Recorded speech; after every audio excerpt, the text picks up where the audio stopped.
Hello students. तो देखिए last day हमने स्ट्रेन डिफरेंट टाइप के स्ट्रेन्स पढ़े थे।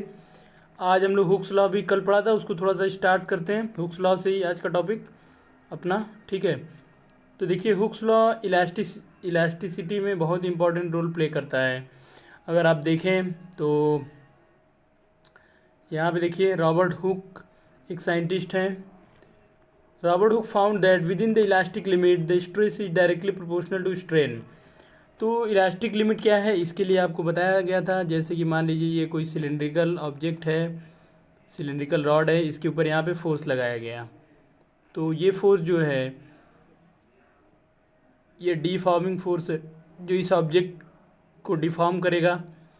अगर इस फोर्स को लगातार बढ़ाते जाएँ तो एक टाइम ऐसा आता है कि ये ऑब्जेक्ट इतना ज़्यादा डिफॉर्म हो जाता है कि ये अपनी इनिशियल जो कन्फिगरेशन है उसको रीगेन नहीं कर पाता है, ठीक है।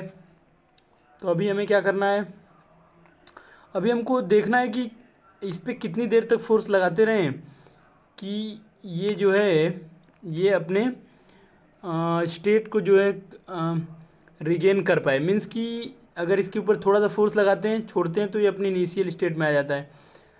फिर थोड़ा और बढ़ाएं फिर भी आ जाता है, थोड़ा और बढ़ाएं फिर भी आ जाता है। लेकिन एक कंडीशन ऐसी आती है जबकि फोर्स के वैल्यू आप बढ़ा दें तो ये अपनी इनिशियल स्टेट में नहीं आ पाता है।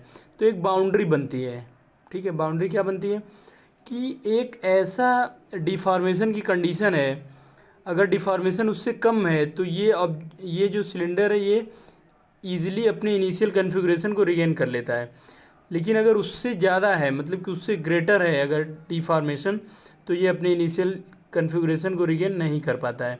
तो इस तरीके से अगर हम देखें तो यहाँ पे हमको एक चीज़ बहुत इम्पॉर्टेंट मिलती है, वो ये है कि अगर ऑब्जेक्ट पे लगातार फोर्स लगाते रहें तो भले ही वो इलास्टिक ऑब्जेक्ट है, कुछ देर बाद वो अपनी इलास्टिक प्रॉपर्टीज़ को लॉस कर देता है।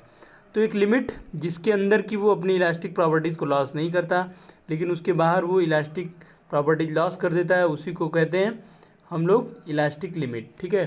तो इलास्टिक लिमिट के अंदर अगर ऑब्जेक्ट है उसके ऊपर आपने फोर्स लगाया है, जैसे ही उस फोर्स को हटाते हैं वो अपनी इनिशियल स्टेट को रिगेन कर लेता है। तो चलिए देखते हैं कि इलास्टिक लिमिट के अंदर क्या होता है। तो यहाँ पे देखिए ये है। तो अगर आप देखें according to Robert Hooke found that within the elastic limit the stress is directly proportional to strain. यहाँ पे देखिए ये है। तो स्ट्रेस क्या है, स्ट्रेस ये है कि जब ये ऑब्जेक्ट है इसके ऊपर आपने फोर्स अप्लाई करा, फोर्स अप्लाई किया तो इसके अंदर भी फोर्स डेवलप हुआ पर यूनिट एरिया में। पर यूनिट एरिया में जो फोर्स रेस्टोरिंग फोर्स है उसी को हम लोग बोलते हैं स्ट्रेस। तो stress is equal to F/A आता है। तो ये स्ट्रेस कह रहा है कि ये जितना ज़्यादा स्ट्रेस होगा उतना ही ज़्यादा इसके अंदर स्ट्रेन भी होगा। तो सिंपल सी बात है, स्ट्रेस बढ़ाएंगे तो इसका ज़्यादा डिफॉर्मेशन होगा, और डिफॉर्मेशन ज़्यादा होगा तो यहाँ पे स्ट्रेन भी ज़्यादा होगा। तो यहाँ पे आप देख सकते हैं कि स्ट्रेस जो होगा वो प्रोपोर्शनल टू स्ट्रेन है, ठीक है। मतलब कि स्ट्रेस बढ़ाने पे स्ट्रेन भी बढ़ता है। बहुत ही अच्छी। तो यहाँ पे देखिए इसके बाद यहाँ पे अगर ये प्रोपोर्शनैलिटी है तो इस इक्वेशन के इक्वालिटी में चेंज करेंगे आप एक कांस्टेंट यूज़ करके। तो यहाँ पे के एक कांस्टेंट है। तो अगर आप देखें यहाँ पे के जो कांस्टेंट है, के को बोलते हैं प्रोपोर्शनैलिटी। जो कांस्टेंट है इसको कहते हैं इलास्टिक मॉडुलस। यहाँ पे देखिए इसको इलास्टिक मॉडुलस कहते हैं हम लोग ऑफ द मटेरियल, ठीक है। तो यहाँ देखिए there are some material do not obey Hooke's law like rubber and human muscle. तो देखिए जो रबर है और जो ह्यूमन मसल है ये हुक्स लॉ को फॉलो नहीं करता है। इसके बारे में हम लोग बाद में पढ़ेंगे क्यों फॉलो नहीं करता। जो मटेरियल्स इलास्टिक जैसे लगते हैं लेकिन हुक्स लॉ फॉलो नहीं करते उन्हें क्या बोलते हैं हम लोग, तो इनके बारे में आगे पढ़ेंगे। बट यहाँ पे अगला टॉपिक है हमारा types of models of rigidity, ठीक है। तो टाइप्स में यहाँ पे आपको दिखाई दे रहा होगा यंग मॉडल्स ऑफ रिजिडिटी दिख रहा है। इसके बाद यहाँ पे है, तो सबसे पहले यंग मॉडल्स को कंप्लीट कर लेते हैं, देखते हैं यंग मॉडल्स क्या होता है, ठीक है। तो आप देखिए यंग मॉडल्स ऑफ रिजिडिटी जो है वो यहाँ पे डिफाइंड है। तो यंग मॉडल्स कैसे डिफाइंड है, यहाँ देखिए it is defined as the ratio of normal stress to the longitudinal strain within the elastic limit. अब देखिए यहाँ पे एक इंपॉर्टेंट पॉइंट है कि जितने भी मॉडल्स हैं वो सभी इलास्टिक लिमिट के अंदर डिफाइंड होते हैं, ये आपको पता होना चाहिए। तो with in the elastic limit, अब देखिए longitudinal stress upon longitudinal strain है। तो लॉन्गिट्यूडनल स्ट्रेस क्या होता है, यहाँ पे जब लेंथ पे फोर्स अप्लाई होता है, मतलब किसी कोई ऑब्जेक्ट है जिसके सरफेस के नॉर्मल अगर फोर्स अप्लाई हो रहा है तो उसको हम लोग बोलते हैं, उसमें जो स्ट्रेस डेवलप होती है उसको हम लोग बोलते हैं लॉन्गिट्यूडनल स्ट्रेस, ठीक है। और जब उसकी लेंथ में चेंज आता है या लेंथ डिक्रीज़ हो या इंक्रीज़, तो इस केस को हम लोग बोलते हैं लॉन्गिट्यूडनल स्ट्रेन। तो यहाँ पे आप देख सकते हैं कि longitudinal stress upon longitudinal stress जो है उसी को हम लोग longitudinal stress upon longitudinal strain जो है उसी को हम लोग बोल रहे हैं यंग्स मॉडुलस ऑफ इलास्टिसिटी, ठीक है। तो अब देखिए it has same unit as stress, यहाँ पे देखिए क्योंकि लॉन्गिट्यूडनल स्ट्रेन जो है ये स्ट्रेन डायमेंशन लेस क्वांटिटी है। तो जब स्ट्रेन डायमेंशन लेस क्वांटिटी है तो यहाँ पे आप देख सकते हैं कि y की जो यूनिट होगी वो सेम होगी जैसे कि स्ट्रेस की यूनिट होगी, मतलब ये y है, ये वाली जो है ये डायमेंशन लेस है, तो y का unit is equal to stress का यूनिट हो गया। तो आप देख सकते हैं it has same unit as stress because strain does not have any unit and y is measured in newton per metre square और पास्कल। तो यंग्स मॉडुलस इलास्टिसिटी जो है उसका डायमेंशन सेम होगा एज डायमेंशन ऑफ प्रेशर और उसका dimension same होगा as dimension of stress. तो आप y p और s जो है ये y यंग्स मॉडुलस, ये प्रेशर और ये स्ट्रेस, इन सभी तीन के जो यूनिट हैं और उनके डायमेंशनल फार्मूला दोनों ही सेम होते हैं। तो अब देखिए यहाँ पे इंपॉर्टेंट चीज़ें हैं, metals generally have large value of Young's modulus of modulus compare to other material. तो देखिए जो मेटल्स होते हैं उनके जो यंग्स मॉडुलस है, यंग्स मॉडुलस एक कांस्टेंट होता है किसी मटेरियल के लिए, ठीक है, जैसे सिल्वर के लिए फिक्स होगा, उसके बाद कॉपर के लिए फिक्स होगा। तो किसी मटेरियल के लिए यंग्स मॉडुलस की वैल्यू जो होती है वो कांस्टेंट होती है and experiment shows that the Young's modulus is very high for metals as compared to other type of materials. In scientific terms, the higher the Young's modulus of the material, the more elastic it is. तो अगर आपको बताना हो कि दो आपके पास A B C 3 elements हैं, suppose A B C 3 element है और आपको बताना है इनमें से मैक्सिमम इलास्टिसिटी प्रॉपर्टी किसके पास है, तो आप इन सभी का Young's modulus of elasticity find out करेंगे और जिसके लिए वाई मैक्सिमम होगा वही मैक्सिमम इलास्टिक होगा, ये बात इंपॉर्टेंट है, ठीक है। मिनिमम वाई की वैल्यू है तो जो इलास्टिक प्रॉपर्टी है वो कम होगी। तो अब हमारा जो है वैसे तो ये मॉडुलस ऑफ रिजिडिटी आपको यहाँ पे दिख रहा है, बट मॉडुलस ऑफ रिजिडिटी अभी सिलेबस में नहीं है आपके, ठीक है, फिर भी आपको थोड़ा सा है तो बता दे रहे हैं, ज़्यादा कुछ नहीं इसमें। देखिए बल्क मॉडुलस ऑफ रिजिडिटी है ये, अभी मॉडुलस ऑफ रिजिडिटी इसके बाद आएगा। Bulk modulus of rigidity syllabus में है आपके। मॉडुलस ऑफ रिजिडिटी मतलब कि सिर्फ मॉडुलस ऑफ रिजिडिटी भी एक टॉपिक है, तो वो नहीं है यहाँ पे, या जिसको शियर मॉडुलस बोलते हैं वो टॉपिक आपके सिलेबस में नहीं है, ठीक है। बल्क मॉडुलस है आपके सिलेबस में, तो चलिए इसको पहले कंप्लीट कर लेते हैं। तो देखिए बल्क मॉडुलस ऑफ रिजिडिटी भी कहाँ डिफाइंड होगी, with in the elastic limit, ठीक है। तो ये भी with in the elastic limit defined होगी और इसको डिनोट करते हैं के से, ठीक है। तो के इज इक्वल टू क्या होता है, के इज इक्वल टू होता है normal stress upon volumetric strain, ठीक है। तो यहाँ पे के की वैल्यू होती है normal strain upon volumetric strain. देखिए नॉर्मल स्ट्रेस है ये अपॉन वॉल्यूमेट्रिक स्ट्रेन। तो स्ट्रेस की आप जानते हैं नॉर्मल स्ट्रेस क्या होता है, ये कोई ऑब्जेक्ट है, इस पर नॉर्मली हर डायरेक्शन से अगर फोर्स लगे तो इसके पर यूनिट एरिया में जो इंटरनल फोर्स डेवलप होगा आउटवर्ड डायरेक्शन में, तो आप बोल सकते हैं कि stress is equal to internal force per unit area, ठीक है। तो वही स्ट्रेस है, उसी को नॉर्मल स्ट्रेस कहते हैं। और जो इसके वॉल्यूम में चेंज आया, जैसे कि ये इतना बड़ा है स्फीयर है, अब ये छोटा सा हो गया तो इसका वॉल्यूम डिक्रीज़ कर गया, तो इस केस में चेंज इन वॉल्यूम जो हुआ डेल्टा वी अपॉन इसका इनिशियल वॉल्यूम जो हुआ, इसी को वॉल्यूमेट्रिक स्ट्रेन कहते हैं। तो ये जो रेशियो है नॉर्मल स्ट्रेस का वॉल्यूमेट्रिक स्ट्रेन के साथ, इसी को कहते हैं बल्क मॉडुलस ऑफ इलास्टिसिटी। तो देखिए यहाँ पे के की वैल्यू लिख सकते हैं आप F upon a force by area. यहाँ पे एक्चुअल माइनस यहाँ पे इसलिए लगा हुआ है क्योंकि यहाँ पे जब भी नॉर्मल स्ट्रेस लगता है तो वॉल्यूम डिक्रीज ही होता है, तो यहाँ माइनस साइन लगा हुआ है, ठीक है। तो यहाँ देखिए ये minus P V by delta we, क्योंकि यहाँ पे अगर आप देखें तो ये जो पी एफ अपॉन ए इसको पी लिखा गया है प्रेशर के फॉर्म में, या फिर इसको स्ट्रेस कहिए, पी की वैल्यू यहाँ पे एफ बाई ए है, P is equal to F upon A लिखा गया है, तो यहाँ पे P V by delta V लिख सकते हैं आप। तो ऐसा यूनिट ऑफ बल्क मॉडुलस जो है इसकी भी ऐसा यूनिट सेम होगी जैसा कि नॉर्मल स्ट्रेस की होगी, और नॉर्मल स्ट्रेस की यूनिट वही होगी जो नॉर्मली स्ट्रेस की होती है या प्रेशर की होती है, तो उसकी यूनिट है न्यूटन पर मीटर स्क्वायर। ठीक है, तो चलिए आगे चलते हैं और थोड़ा सा डायग्राम से इसको देखते हैं। तो आप देख सकते हैं कि ये कोई डायग्राम है, ठीक है, इसके ऊपर नॉर्मल फोर्स इधर से अप्लाई हो रहे हैं इस डायरेक्शन से, अंदर से इंटरनल फोर्स इस पर डेवलप हो रहे हैं आउटवर्ड डायरेक्शन में। फिर भी क्योंकि एक्सटर्नल फोर्स ग्रेटर है इसका वॉल्यूम थोड़ा चेंज हो जाता है, तो जैसे इसका वॉल्यूम चेंज होगा तो चेंज इन वॉल्यूम सपोज है डेल्टा वी, तो चेंज इन वॉल्यूम हो गया डेल्टा वी, इनिशियल वॉल्यूम इसका वी था, तो यही हो गया वॉल्यूमेट्रिक स्ट्रेन, ये वॉल्यूमेट्रिक स्ट्रेन हो गया। लेकिन देखिए यहाँ पे फोर्स लगे हुए हैं आउटवर्ड नॉर्मली, तो यहाँ पे पी की वैल्यू जो होती है वो होती है एफ अपॉन ए हो जाती है, यही है स्ट्रेस। तो यहाँ पे देखते हैं कि जो वॉल्यूम है वो जनरली डिक्रीज होता है जब भी फोर्स एक्सटर्नली लगता है, इसलिए हम माइनस साइन यूज़ करते हैं हम लोग। ये शो करता है कि इसका फाइनल वॉल्यूम जो है लेस है as compare to initial volume. तो यहाँ पे हम लोग के इज इक्वल टू इन दोनों का रेशियो मतलब कि पी अपॉन ये डेल्टा वी बाई वी करके फाइंड आउट कर लेते हैं। ठीक है, तो ये है बल्क मॉडुलस ऑफ रिजिडिटी या फिर इलास्टिसिटी बोल सकते हैं इसको। यहाँ पे इलास्टिसिटी आप लिखिए, ठीक है, ये जो बल्क मॉडुलस ऑफ रिजिडिटी लिखा है इसको आप इलास्टिसिटी लिखेंगे ज़्यादा बेहतर होगा, क्योंकि सभी बुक में इसको बल्क मॉडुलस ऑफ इलास्टिसिटी ही लिखा जाता है। यहाँ पे रिजिडिटी लिखा हुआ है बट आप उसको इलास्टिसिटी पढ़िए, बल्क मॉडुलस ऑफ इलास्टिसिटी। ठीक है, चलिए आगे चलते हैं। तो देखते हैं कि एक इम्पॉर्टेंट टर्म है यहाँ पे कंप्रेसिबिलिटी, क्योंकि हमने बल्क मॉडुलस पढ़ लिया है तो बल्क मॉडुलस की जस्ट बाद हम पढ़ते हैं, हम लोग को पढ़ना होता है कंप्रेसिबिलिटी। ठीक है, तो देखते हैं कि कंप्रेसिबिलिटी क्या है। तो देखिए कंप्रेसिबिलिटी बहुत ही ईजिली डिफाइंड है।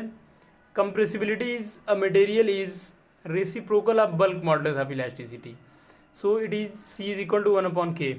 एक्चुअल में जो बल्क मॉडुलस ऑफ इलास्टिसिटी है उसका जो रेसिप्रोकल है उसी को हम लोग कहते हैं कंप्रेसिबिलिटी। ठीक है, तो अगर आपको बल्क मॉडुलस ऑफ इलास्टिसिटी का फार्मूला पता है जैसे कि के इज इक्वल टू होता है minus P V by delta we, तो आप बहुत ईजिली कंप्रेसिबिलिटी फाइंड आउट कर सकते हैं। इसकी यूनिट इजीली लिख सकते हैं, इसका डायमेंशनल फार्मूला लिख सकते हैं, सारी चीज़ें लिख सकते हैं। तो देखिए यहाँ पे इसकी अगर यूनिट की बात करेंगे तो आप 1/पास्कल लिख सकते हैं, या फिर आप यहाँ पे आपको पता है कि न्यूटन पर मीटर स्क्वायर जो होता है वो होता है प्रेशर का यूनिट। तो यहाँ पे क्या लिखेंगे आप, मीटर स्क्वायर अपॉन न्यूटन, ये हो जाएगा, या फिर मीटर स्क्वायर, यहाँ पे देखिए metre square newton to the power -1। तो आप इन फॉर्म में लिख सकते हैं यूनिट्स को। ठीक है, सीजीएस यूनिट में आप इसको dyne to the power -1 centimetre square लिख सकते हैं। तो ये यूनिट है कंप्रेसिबिलिटी की। कंप्रेसिबिलिटी क्या है, 1/ bulk modulus of elasticity. Simple, बहुत ही इंटरेस्टिंग, बहुत ही सिंपल। ठीक है, कंप्रेसिबिलिटी हम लोग डिफाइंड ही क्यों करते हैं जबकि इतना ये बल्क मॉडुलस का रेसिप्रोकल है। तो ये बात आपको तब समझ में आएगा जब आप पढ़ेंगे फ्लूइड मैकेनिक्स। यहाँ पे कंप्रेसिबिलिटी बहुत इंपॉर्टेंट रोल प्ले करेगा। नेक्स्ट चैप्टर है आपका फ्लूइड मैकेनिक्स, वहाँ पे कंप्रेसिबिलिटी का इंपॉर्टेंट रोल है, इसलिए यहाँ पे आपको कंप्रेसिबिलिटी के बारे में बताया गया है। ये है कंप्रेसिबिलिटी। अब देखिए आपका जो अगला टॉपिक है वो है मॉडुलस ऑफ रिजिडिटी और शियर मॉडुलस। इसी के बारे में बात कर रहे थे हम, ये इस बार सिलेबस में नहीं है बट बहुत ही छोटा सा टॉपिक है, तो देख लेते हैं क्या है।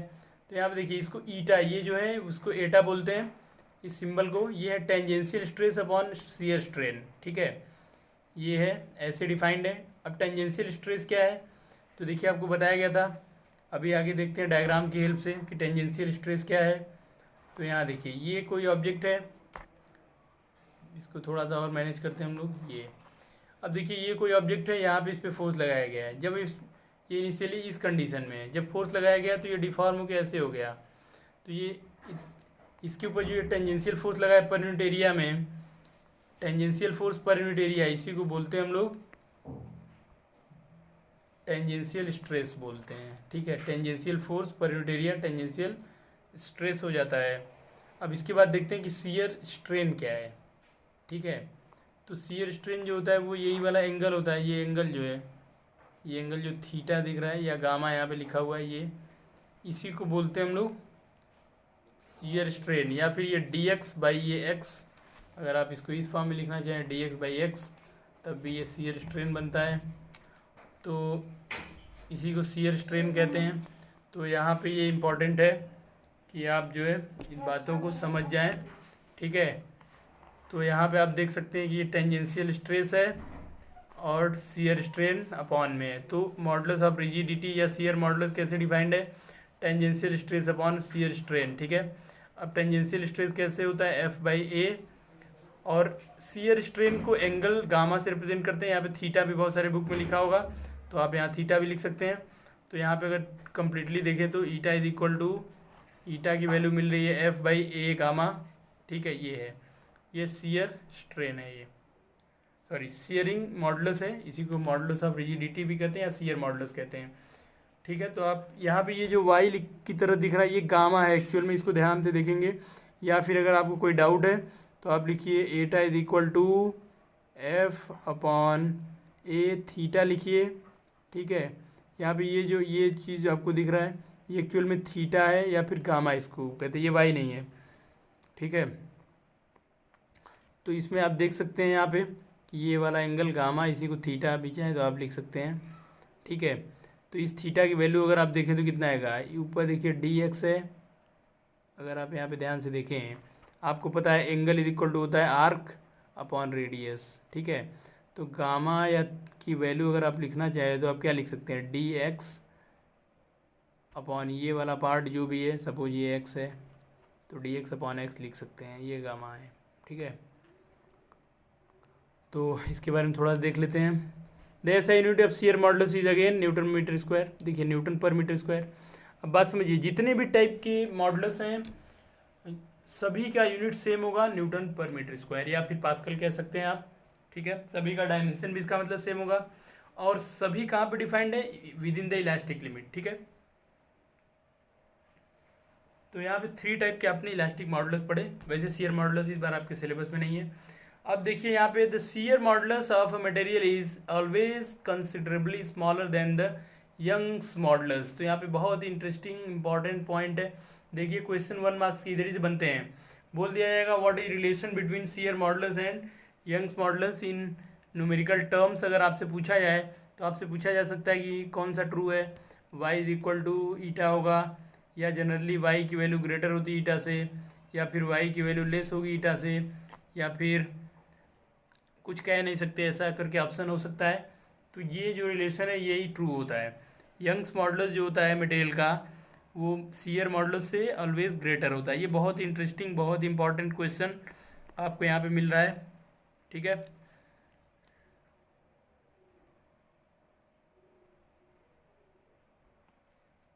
चलिए अब आगे देखते हैं कि लिमिट ऑफ इलास्टिसिटी क्या है। तो यहाँ देख सकते हैं the maximum value of deforming force for which elasticity is present in the body is called elastic called its limit of elasticity. ठीक है, आप अपने वर्ड में भी लिख सकते हैं। तो देखिए इसका मीनिंग क्या है। आपको पता है कि ये ऑब्जेक्ट है, इसके ऊपर अगर आपने डिफॉर्मिंग फोर्स अप्लाई किया, ठीक है, फिर से देखते हैं, ये ऑब्जेक्ट है, अगर आपने इसके ऊपर डिफॉर्मिंग फोर्स अप्लाई करा है इधर और इधर, तो ये ऑब्जेक्ट डिफॉर्म होगा। तो डिफॉर्म होगा, जैसे इसको रिलीज़ करेंगे तो ये वापस आएगा, रिगेन कर लेगा खुद को। लेकिन एक कंडीशन ऐसी आती है जब अगर आप इस फोर्स को हटाएं तो ये अपनी इनिशियल स्टेट को रिगेन नहीं कर पाता है। तो एक एक एक बाउंड्री बनती है जिसके ऊपर अगर डिफॉर्म कर दें बॉडी को, या आप कह सकते हैं कि डिफॉर्मिंग फोर्स उससे ज़्यादा लगा दें, तो बॉडी जो है वो अपने इनिशियल कॉन्फ़िगरेशन को रिगेन नहीं कर पाती है। लेकिन अगर एक लिमिट के अंदर ही रखें चीज़ों को तो बॉडी जो है वो इनिशियल स्टेट को रिगेन कर लेती है। तो इसी को कहते हैं इलास्टिक लिमिट। ठीक है, तो आई होप कि आपको ये समझ में आया होगा। अब देखिए बहुत इंटरेस्टिंग इम्पॉर्टेंट पॉइंट है। ठीक है, बहुत इंपॉर्टेंट कॉन्सेप्ट भी है यहाँ पे, जिसको हम लोग यहाँ पे टॉपिक दे रहे हैं स्ट्रेस स्ट्रेन कर्व। ठीक है, तो देखिए ये बहुत इंपॉर्टेंट कर्व है जिसको कहते हैं स्ट्रेस और स्ट्रेन कर्व।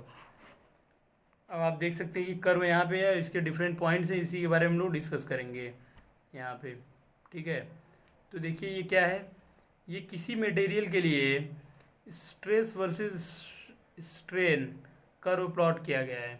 तो जब कर्व प्लॉट किया गया है तो इसमें डिफरेंट पॉइंट्स मिलते हैं, जैसे कि आपको यहाँ पे मिल रहा है प्रोपोर्शनल लिमिट, उसके बाद आपको यहाँ पे मिल रहा है यील्ड पॉइंट और इलास्टिक लिमिट, ये वाला पॉइंट है। इसके बाद ये पॉइंट सी आप देख रहे हैं, ये है, यहाँ पे परमानेंट सेट मिल रहा है इसके बीच में। ये जो पार्ट है यहाँ से लेके यहाँ तक, ये देखिए इलास्टिक बिहेवियर वाला कर्व है, और इलास्टिक लिमिट के बाहर प्लास्टिक बिहेवियर इंक्रीज हो रहा है मटेरियल के अंदर। और फाइनली पॉइंट डी है fracture point. Fracture point means जहाँ पे ऑब्जेक्ट क्या होता है, ब्रेक कर जाता है। ठीक है, तो जैसे मान लीजिए कि ये कोई सिलेंड्रिकल वायर है, आपने इसके ऊपर फोर्स लगाना स्टार्ट किया, यहाँ पे फिक्स है ये किसी रिजिड सपोर्ट से। जब इसके ऊपर फोर्स लगाना स्टार्ट करेंगे तो बिगिनिंग में फोर्स लगाएंगे, छोड़ेंगे तो वापस आ जाएगा। अगली बार फोर्स बढ़ा दिया, फिर छोड़े वापस आ गया, अगली बार और फोर्स बढ़ाया और वापस आया। तो जब तक ये इस पॉइंट के अंदर है यहाँ तक, तब तक ये हुक्स लॉ को फॉलो करेगा। ठीक है, तो फिर से देखते हैं। तो जब तक ऑब्जेक्ट इस रेंज तक होता है तब तक ये हुक्स लॉ को फॉलो करता है। इसके बाहर जब आता है, यहाँ पे ऐसे चलता है, तब भी यहाँ तक ये, यहाँ तक तो बहुत ईजिली फॉलो करता है, यहाँ भी करेगा, इलास्टिक लिमिट तक ये हुक्स लॉ को फॉलो करता है। लेकिन जैसे ही ऑब्जेक्ट पॉइंट बी को क्रॉस कर जाता है, फिर ये क्या करता है कि इसके अंदर जो है परमानेंट डिफॉर्मेशन आ जाता है। ठीक है, परमानेंट डिफॉर्मेशन इसके अंदर डेवलप हो जाता है, मतलब कि ये परमानेंटली डिफॉर्म हो जाता है। फिर फोर्स को हटाने पे भी ये अपने इनिशियल स्टेट को रिगेन नहीं कर पाता है। ठीक है, अपनी इनिशियल स्टेट को ये रिगेन नहीं कर पाता है। जैसे कि ये, तो ये इस टाइप का बन जाता है, इतना इसमें डिफॉर्मेशन आ गया। तो ये अगर ये कंडीशन हो गई तो इसका मतलब आप पॉइंट बी को क्रॉस कर चुके हैं। ठीक है, इधर कहीं हैं आप। और इस केस में यहाँ पे देखिए परमानेंट डिफॉर्मेशन, इतना परमानेंट सेट मिल रहा है डिफॉर्मेशन का। और अगर थोड़ा और फोर्स बढ़ाया जाए तो आप देखेंगे कि आप पॉइंट सी को भी क्रॉस कर जाएंगे। और पॉइंट सी को क्रॉस करने के बाद ये ऑब्जेक्ट अब प्लास्टिक बन गया। अब ये किसी भी कंडीशन में अपनी इनिशियल कंडीशंस को रिगेन नहीं कर सकता है, तो ये प्लास्टिक वाली रेंज में आ जाएगा। मतलब कि पॉइंट सी को क्रॉस करने पे ये सब, अगर पॉइंट सी को क्रॉस कर गया तो ये अब वापस कभी भी नहीं जा सकता। अगर ये पॉइंट सी तक है या सी के अंदर है तो इसको छोड़ दे तो काफ़ी टाइम के बाद ये क्या होता है, ये थोड़ा बहुत अपनी इनिशियल स्टेट में आने की कोशिश करता है, लेकिन सी को क्रॉस करने के बाद ये एकदम प्लास्टिक बिहेवियर आ जाता है इसके अंदर, और ये कभी भी वापस आने की कोशिश नहीं करता है। और अब अगर फोर्स और बढ़ाते रहे पॉइंट डी तक पहुंच जाए, तो क्या होता है कि ये ऑब्जेक्ट जो है, जो भी वायर है, पॉइंट डी पे आगे ये ब्रेक होने लगता है। पॉइंट डी पे फाइनली ये ब्रेक हो जाता है, मतलब कि टूट जाता है। ठीक है, तो ये है बहुत इंटरेस्टिंग कर्व है ये। ठीक है, इसके बारे में हमें थोड़ा सा डिटेल में जानना चाहिए। तो क्या है ये कर्व, एक बार फिर से देख लीजिए। ये है किसी वायर या किसी मटेरियल के लिए स्ट्रेस स्ट्रेन कर्व ड्रॉ किया गया है। कैसे ड्रॉ किया गया होगा ये कर्व, तो इसके लिए देखिए एक्सपेरिमेंटल सेटअप बता देते हैं आपको। ये कोई रिजिड सपोर्ट है और ये कोई वायर यहाँ पे ऐसे। इस एक्सपेरिमेंट को परफॉर्म करने के लिए यहाँ पे हैंगर लगा दिया गया है ऐसे। अब इसमें लगातार हम लोग वेट बढ़ाते चले जाते हैं और वैल्यूज स्ट्रेस का और स्ट्रेन का चेक करते चले जाते हैं। फिर इसको हटाते हैं, देखते हैं कि ये अपनी इनिशियल कन्फिग्रेशन को रिगेन किया कि नहीं किया। तो यहाँ पे देखिए इस पर जो फोर्स लग रहा है वो है mg, और इसमें स्ट्रेस जो होगा वो होगा F/A, मतलब कि mg/A। तो ए क्या है, ए इस वायर का ये वाला क्रॉस सेक्शनल एरिया है, और वेट इस पर जो लगाया गया है वो mg है। ठीक है, तो इस तरीके से इस पर वेट बढ़ा के आप स्ट्रेस और स्ट्रेन की वैल्यूज़ फाइंड आउट कर करके आप यहाँ पे इस ग्राफ को प्लॉट कर सकते हैं।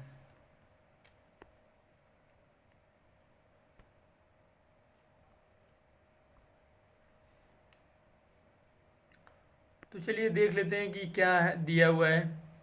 ठीक है, ग्राफ के बारे में तो आपको बता दिया गया। तो यहाँ देखिए figure shows the stress strain curve for metal wire which is gradually being loaded. तो किसी मेटल वायर के लिए ये स्ट्रेस स्ट्रेन कर्व ड्रॉ किया गया है। तो देखते हैं किन किन पॉइंट्स को डिस्कस किया जा रहा है यहाँ पे। फर्स्ट पॉइंट है the initial part O A of the graph is a straight line indicating that stress is proportional to the strain. तो देखिए इस पार्ट में जो स्ट्रेट लाइन है यहाँ पे stress is proportional to strain है, जो कि हुक्स लॉ फॉलो करता है। Up to point A Hooke's law is obeyed. तो पॉइंट ए जो है वहाँ तक हुक्स लॉ फॉलो हो रहा है।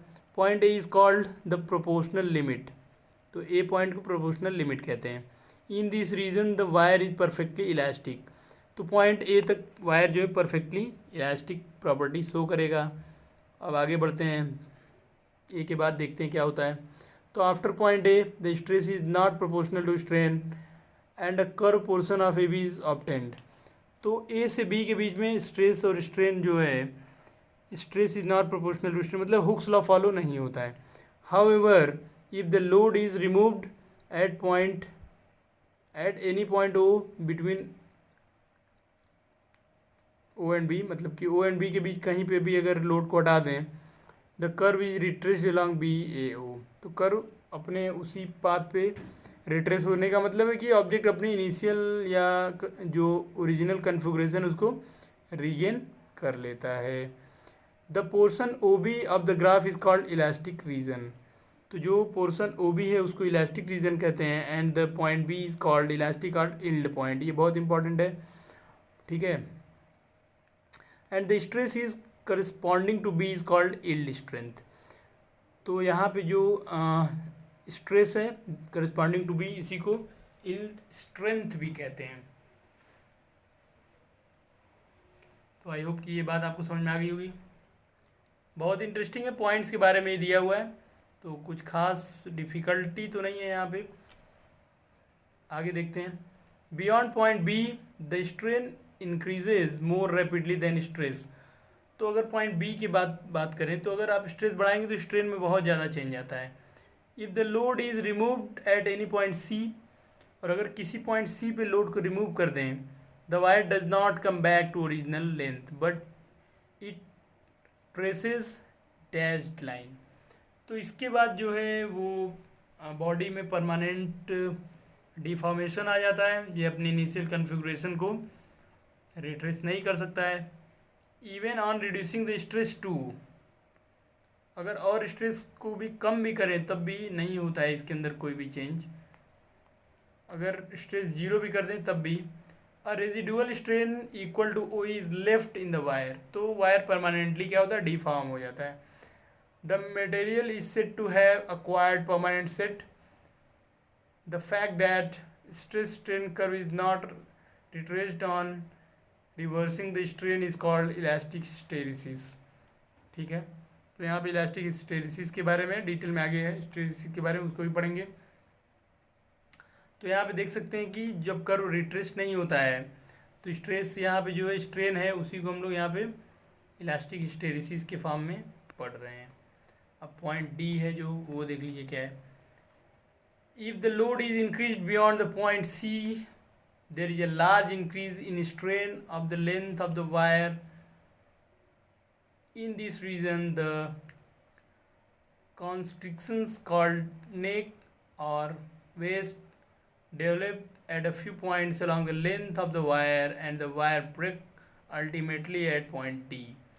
तो अगर आप अब लगातार स्ट्रेस इंक्रीज करते रहें तो स्ट्रेन बहुत तेज़ी से बढ़ता है। स्ट्रेन बहुत तेज़ी से बढ़ने का मतलब कि वायर की लेंथ बहुत तेज़ी से बढ़ती है और फाइनली वायर जो होता है पॉइंट डी पे आके ब्रेक करने लगता है, टूटने लगता है। उसी पॉइंट डी को कहते हैं फ्रैक्चर पॉइंट। बहुत इंपॉर्टेंट है ये फ्रैक्चर पॉइंट। तो इसके बाद यहाँ पे देख सकते हैं आप, in the region between B and D the length of the wire goes on increasing even without any addition of the load. तो अगर आप बी और डी के बीच में बात करें तो अगर आप स्ट्रेस नहीं भी बढ़ाते हैं तब भी उतने ही स्ट्रेस से वायर का लेंथ लगातार बढ़ता चला जाता है। This region is called the plastic region and metal is said to undergo plastic flow और प्लास्टिक डिफॉर्मेशन। तो ये जो पार्ट है ग्राफ का इसको प्लास्टिक रीजन कहते हैं, ठीक है। अब देखिए आगे, the stress corresponding to the breaking point is called ultimate stress strength और टेंसाइल स्ट्रेंथ ऑफ मटेरियल। तो आप देख सकते हैं यहाँ पे ये इम्पॉर्टेंट है। यहाँ से अगर आप देखें ये the stress corresponding to the breaking point is called ultimate strength और टेंसाइल स्ट्रेंथ।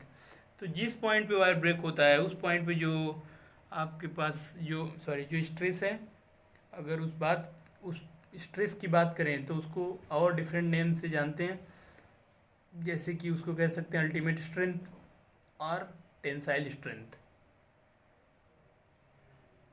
तो ये हैं बहुत इंपॉर्टेंट पॉइंट्स हैं ग्राफ से रिलेटेड। आपको करना ये है कि आपको इस ग्राफ को बहुत ही अच्छे से पढ़ना है, और इस ग्राफ में बहुत सारे ऐसे पॉइंट्स हैं जो कि आपको बहुत इंपॉर्टेंट क्वेश्चंस बनते हैं इनसे। Fracture point, what is fracture point, what is plastic point, what is elastic yield point, what is permanent set, what is elastic behaviour where, what is the range of elastic behaviour, proportionality point कहाँ है, Hooke's law कहाँ से कहाँ तक follow करता है, plastic reason कहाँ होती है। तो ये सब बहुत इंपॉर्टेंट क्वेश्चंस हैं, ठीक है, और इनको आप बहुत ही इंपॉर्टेंटली समझिए, जानिए। पॉइंट बी और सी के बीच में हुक्स लॉ फॉलो होता है कि नहीं, सी टू डी के बीच के किसी पॉइंट, अगर कोई पॉइंट है तो वो कौन से रीजन में होगा। तो ऐसे बहुत इंपॉर्टेंट क्वेश्चंस बनते हैं यहाँ पे। ये बहुत इंपॉर्टेंट टॉपिक है इस चैप्टर का, लगभग सबसे इम्पॉर्टेंट टॉपिक है, तो इसको ज़रूर आपको पढ़ लेना चाहिए। ओके देन, तो फिर नेक्स्ट चैप्टर में हम लोग नेक्स्ट क्लास में हम लोग देखेंगे इसके आगे जो भी पॉइंट्स दिए हुए हैं। ओके।